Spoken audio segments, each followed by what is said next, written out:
বিসমিল্লাহির রহমানির রাহিম। আসসালামু আলাইকুম। প্রিয় দর্শক, আমাদের চ্যানেলে আপনাদের সবাইকে জানাই আন্তরিক শুভেচ্ছা এবং স্বাগতম। আজকের প্রতিবেদন শুরু করার আগে একটি গুরুত্বপূর্ণ কথা বলে রাখতে চাই।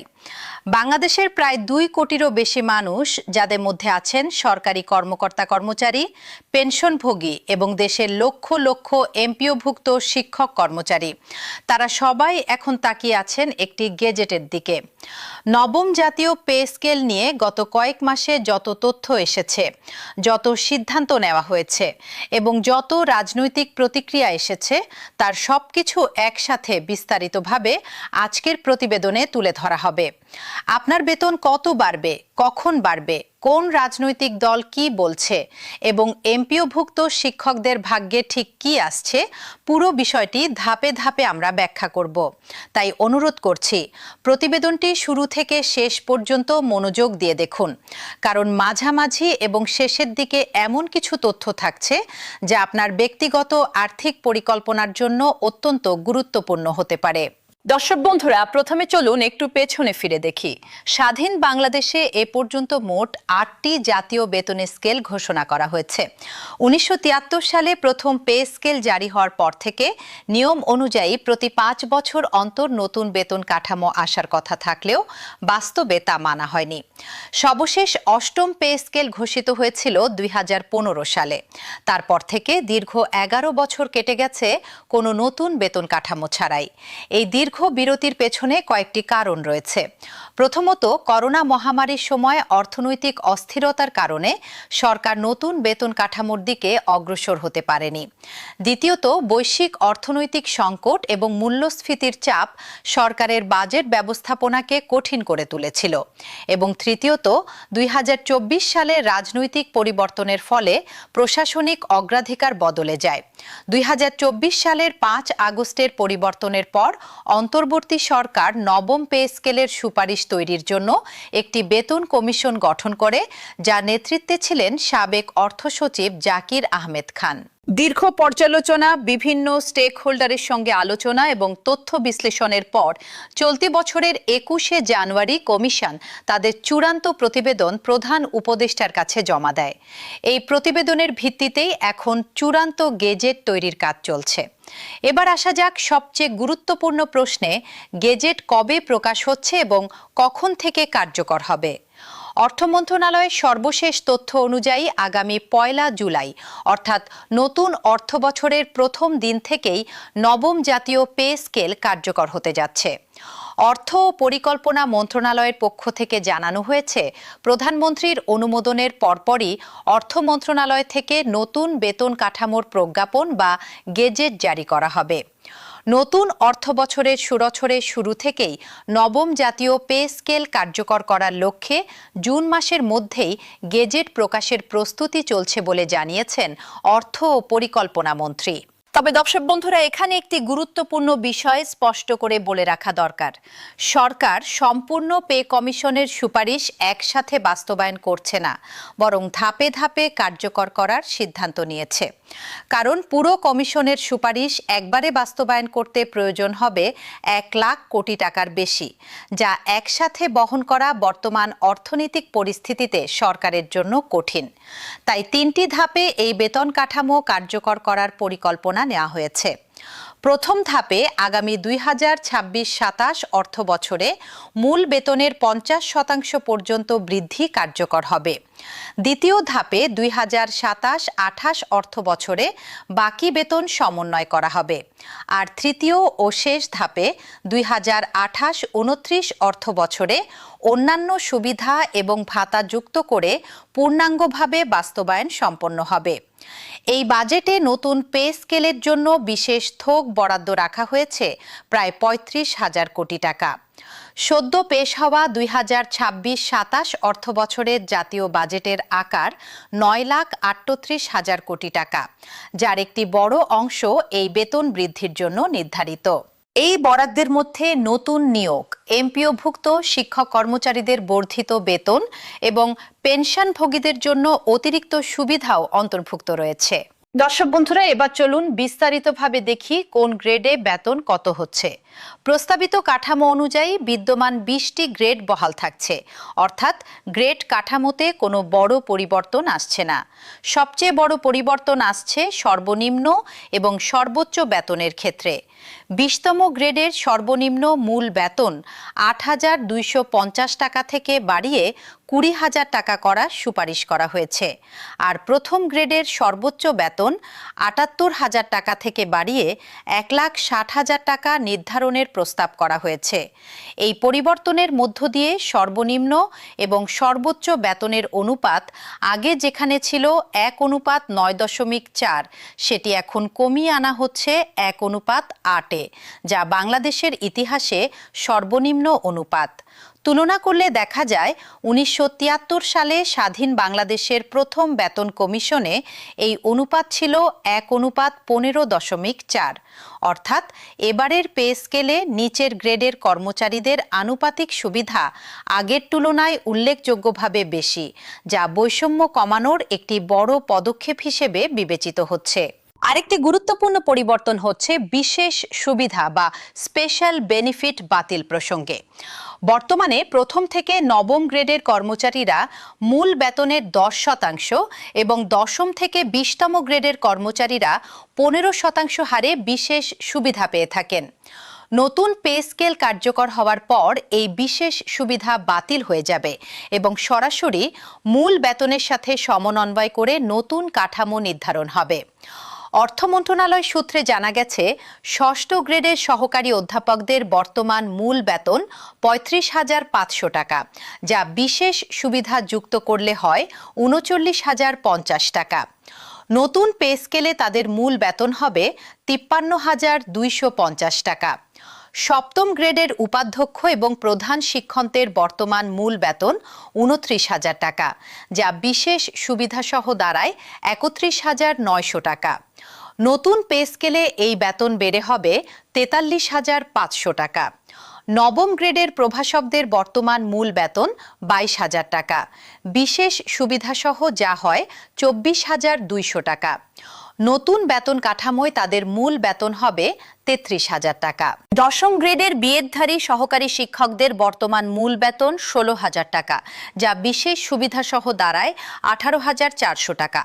নতুন পে স্কেলে এই বেতন বৃদ্ধি পেয়ে হবে 24,000 টাকা। নিচের দিকের গ্রেডগুলোতেও উল্লেখযোগ্য পরিবর্তন আসছে। ষোড়শ গ্রেডের অফিস সহকারী, হিসাব সহকারী এবং কম্পিউটার অপারেটরদের বর্তমান মূল বেতন 9,300 টাকা, বিশেষ সুবিধাসহ যা হয় 10,695 টাকা। নতুন পে স্কেলে এই বেতন বেড়ে হবে 13,950 টাকা। অষ্টাদশ গ্রেডের ল্যাব সহকারীদের বর্তমান মূল বেতন 8,800 টাকা, বিশেষ সুবিধাসহ যা হয় 10,120 টাকা। নতুন পে স্কেলে এই বেতন হবে 13,200 টাকা। আর 20তম গ্রেডের অফিস সহায়ক, নৈশ প্রহরী, নিরাপত্তা কর্মী, পরিচ্ছন্নতা কর্মী এবং আয়াদের বর্তমান মূল বেতন 8,250 টাকা, 15% বিশেষ সুবিধাসহ যা দাঁড়ায় 9,487 টাকা 50 পয়সা। নতুন পে স্কেলে তাদের মূল বেতন হবে 12,375 টাকা। সংশ্লিষ্টরা বলছেন, বিশেষ সুবিধা বাতিল হলেও মূল বেতন 50% বৃদ্ধি পাওয়ায় সরকারি কর্মচারীরা সামগ্রিকভাবে আর্থিকভাবে লাভবান হবেন। কারণ মূল বেতন বৃদ্ধি পেলে বাড়ি ভাড়া, ভাতা, চিকিৎসা ভাতা এবং অন্যান্য সুবিধার পরিমাণও স্বয়ংক্রিয়ভাবে বাড়বে, যা দীর্ঘমেয়াদে কর্মচারীদের জন্য বেশি লাভজনক হবে। তবে নতুন পে স্কেল বাস্তবায়নের ক্ষেত্রে ভাতা, ইনক্রিমেন্ট, বাড়ি ভাড়া এবং অন্যান্য সুবিধা কিভাবে সমন্বয় করা হবে সে বিষয়ে এখনো বিস্তারিত নির্দেশনা প্রকাশ করা হয়নি। অর্থ মন্ত্রণালয় বলছে, গ্যাজেট জারির পরই এই বিষয়গুলো নিয়ে পরিপত্র জারি করা হবে। দর্শক বন্ধুরা, এবার আসা যাক পেনশন প্রসঙ্গে, যা দেশের লক্ষ লক্ষ অবসরপ্রাপ্ত কর্মচারীর জন্য অত্যন্ত গুরুত্বপূর্ণ একটি বিষয়। নতুন পে স্কেলের আওতায় প্রায় 9 লাখ পেনশনভোগীকেও অন্তর্ভুক্ত করার পরিকল্পনা রয়েছে। বিশেষ করে কম পেনশন পাওয়া অবসরপ্রাপ্ত কর্মচারীদের ক্ষেত্রে পেনশন সর্বোচ্চ 100% পর্যন্ত বাড়ানোর বিষয়টি বিবেচনায় রাখা হয়েছে। পেনশন গ্র্যাচুইটির হার প্রতি 1 টাকার বিপরীতে 500 টাকা নির্ধারণের দাবি বহুদিন ধরেই জোরালো ছিল, যা এই পে স্কেলে অন্তর্ভুক্ত হওয়ার সম্ভাবনা রয়েছে। শতভাগ পেনশন সমর্পণকারীদের পরিবারের জন্য বিশেষ সুবিধার বিষয়টি বিবেচনায় নেওয়া হচ্ছে, যেহেতু অনেক পরিবার আগের নিয়মে শতভাগ পেনশন সমর্পণ করে এখন আর্থিক সংকটে পড়েছেন। এছাড়া বেশ কিছু নতুন ভাতার প্রস্তাবও কমিশনের প্রতিবেদনে রয়েছে। বৈশাখী ভাতা মূল বেতনের 20% থেকে বাড়িয়ে 50% করার প্রস্তাব এসেছে, যা প্রতি বছর পহেলা বৈশাখের সময় কর্মচারীদের বাড়তি আর্থিক সুবিধা দেবে। সকল সরকারি কর্মচারীর জন্য বাধ্যতামূলক স্বাস্থ্য বীমা চালুর সুপারিশও করা হয়েছে, যা চিকিৎসা ব্যয়ের ক্ষেত্রে কর্মচারীদের বড় ধরনের সুরক্ষা দিতে পারে। আর বিশেষ চাহিদা সম্পন্ন সন্তানদের জন্য মাসিক 2000 টাকা অতিরিক্ত ভাতার প্রস্তাবও কমিশনের প্রতিবেদনে রয়েছে, যা সামাজিক সুরক্ষার দিক থেকে একটি ইতিবাচক পদক্ষেপ হিসেবে বিবেচিত হচ্ছে। দর্শক বন্ধুরা, এবার আসি দেশের সবচেয়ে বড় পেশাজীবী শ্রেণী এমপিওভুক্ত শিক্ষক কর্মচারীদের প্রসঙ্গে। বাংলাদেশের শিক্ষা ব্যবস্থার মেরুদণ্ড হিসেবে পরিচিত বেসরকারি শিক্ষা প্রতিষ্ঠানের এই শিক্ষক কর্মচারীদের জন্য এসেছে গুরুত্বপূর্ণ সিদ্ধান্ত। বর্তমানে বেসরকারি শিক্ষা প্রতিষ্ঠানের জনবল কাঠামো ও এমপিও নীতিমালা 2021 অনুসারে এবং জাতীয় বেতন স্কেল 2015 মোতাবেক এমপিওভুক্ত শিক্ষক কর্মচারীদের বেতন ভাতা প্রদান করা হচ্ছে। প্রতি মাসে সরকারি অংশ সোনালী ব্যাংকের মাধ্যমে স্কুল বা কলেজকে পরিশোধ করা হয়। সরকারি ঘোষণা অনুযায়ী সরকারি কর্মচারীদের পাশাপাশি এমপিওভুক্ত শিক্ষক কর্মচারীদের জন্য আগামী 1 জুলাই থেকে 9ম জাতীয় পে স্কেল বাস্তবায়নের ঘোষণা এসেছে। নতুন পে স্কেলের আওতায় তাদের মূল বেতন 50% পর্যন্ত বৃদ্ধি পাবে। তবে সরকারি কর্মচারীদের মতোই তাদের জন্য বর্তমানে চালু থাকা 10 থেকে 15% বিশেষ সুবিধা আর বহাল থাকবে না, বরং সেটি মূল বেতনের সাথে যুক্ত হয়ে নতুন কাঠামো তৈরি হবে। একজন 10ম গ্রেডভুক্ত সহকারী শিক্ষকের উদাহরণ দিয়ে বিষয়টি আরও স্পষ্ট করা যাক। বর্তমানে একজন শিক্ষক 16,000 টাকা মূল বেতনের বিপরীতে সব মিলিয়ে প্রায় 22,000 টাকা পাচ্ছেন, অর্থাৎ তার অন্যান্য ভাতাদি বাবদ যোগ হচ্ছে প্রায় 6,000 টাকা। জুলাই থেকে যখন মূল বেতন বেড়ে 24,000 টাকা হবে, তখন মূল বেতন এবং বর্তমান ভাতা যুক্ত করে তার মোট বেতন গিয়ে দাঁড়াবে প্রায় 30,000 টাকায়। শিক্ষক সমাজের জন্য সবচেয়ে বড় আশার বিষয় হচ্ছে 2028 সাল, যখন তৃতীয় ধাপে সকল ভাতাদি পূর্ণাঙ্গভাবে বাস্তবায়িত হবে। তখন এমপিওভুক্ত শিক্ষকদের মোট বেতন বর্তমানের তুলনায় একটি নতুন উচ্চতায় পৌঁছাবে। এছাড়া এমপিওভুক্ত শিক্ষকদের পদোন্নতির ক্ষেত্রেও বড় পরিবর্তন এসেছে 2021 সালের নীতিমালায়। আগে যেখানে পদোন্নতির সুযোগ খুব সীমিত ছিল, এখন নতুন নীতিমালায় সিনিয়র শিক্ষক পদটি অন্তর্ভুক্ত করা হয়েছে। একজন এমপিওভুক্ত সহকারী শিক্ষক যদি 10 বছর সন্তোষজনক চাকরি পূর্ণ করেন এবং প্রয়োজনীয় শিক্ষাগত যোগ্যতা থাকে, তবে তিনি 10ম গ্রেড থেকে 9ম গ্রেডে পদোন্নতি পাবেন, যেখানে মূল বেতন 22,000 থেকে 53,060 টাকা পর্যন্ত হতে পারে। এটি শিক্ষকদের ক্যারিয়ারে একটি বড় ইতিবাচক পরিবর্তন বলে মনে করছেন শিক্ষা বিশেষজ্ঞরা। শিক্ষামন্ত্রী নিজেও সম্প্রতি জানিয়েছেন, 9ম জাতীয় পে স্কেলে বেসরকারি শিক্ষকদের অন্তর্ভুক্তি নিয়ে কাজ চলছে এবং বিষয়টি প্রায় চূড়ান্ত পর্যায়ে রয়েছে।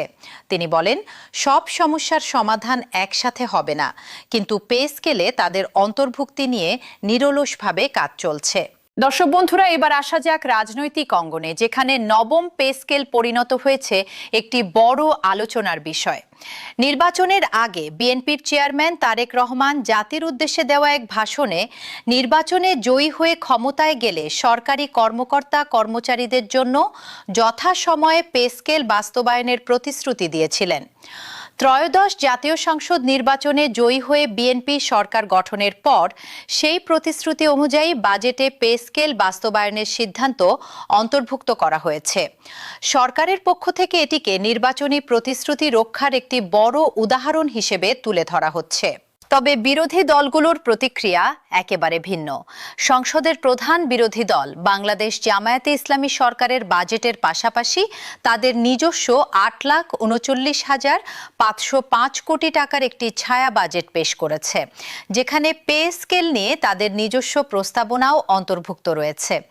জামায়াতের সেক্রেটারি জেনারেল মিয়া গোলাম পরওয়ার দাবি করেছেন, সরকারের বাজেটের তুলনায় তাদের ছায়া বাজেট অনেক বেশি জনবান্ধব।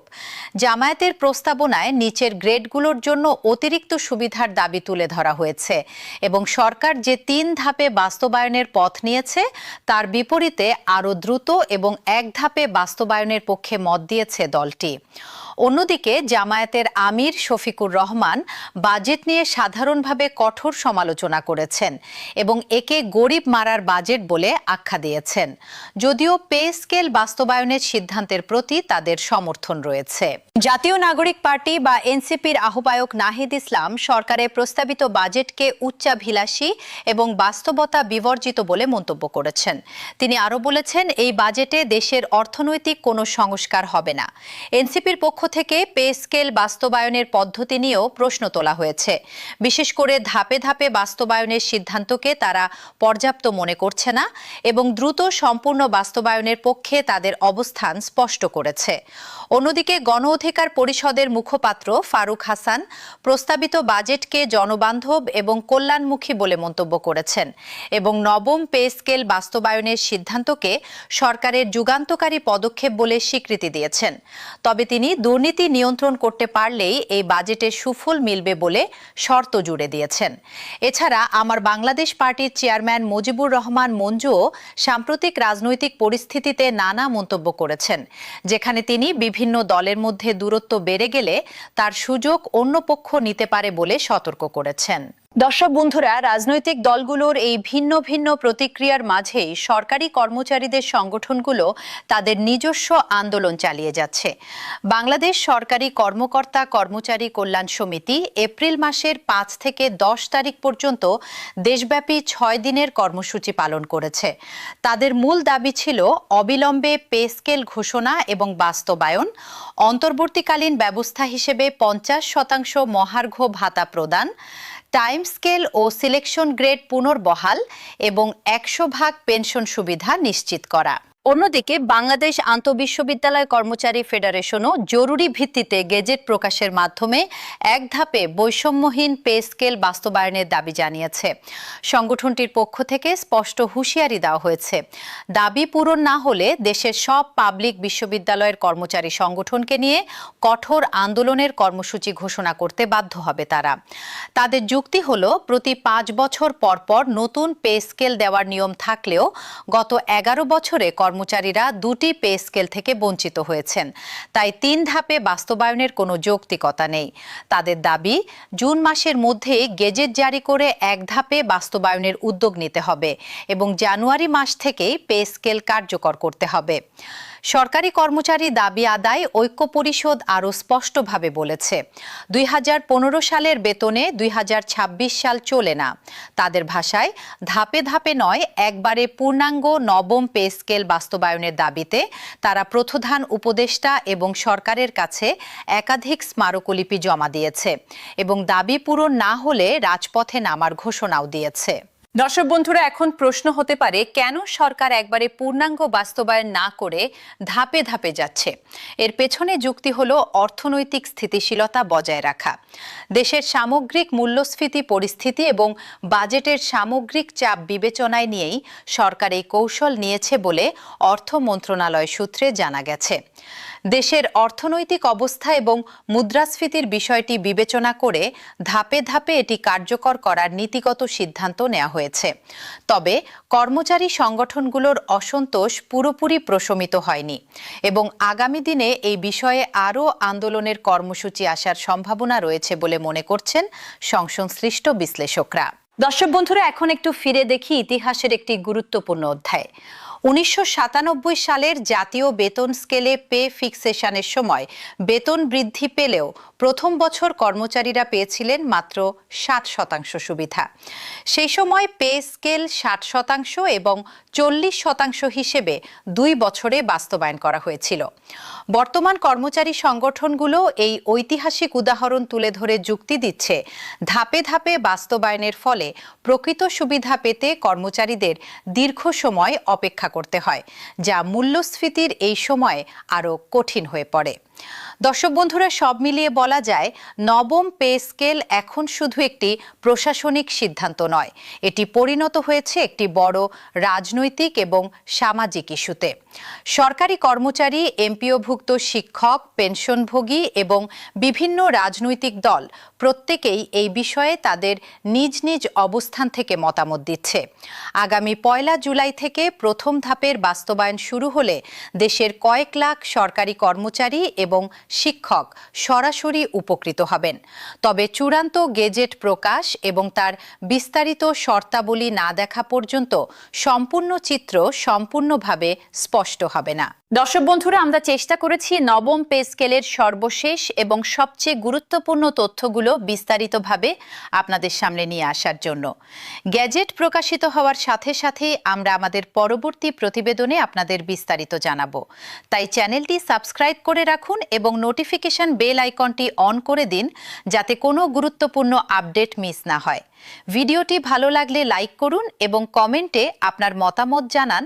আপনি কোন গ্রেডের কর্মচারী এবং নতুন পে স্কেল নিয়ে আপনার প্রত্যাশা কি? আজকের প্রতিবেদন এ পর্যন্তই। সবাই ভালো থাকুন, সুস্থ থাকুন, নিরাপদে থাকুন। আল্লাহ হাফেজ।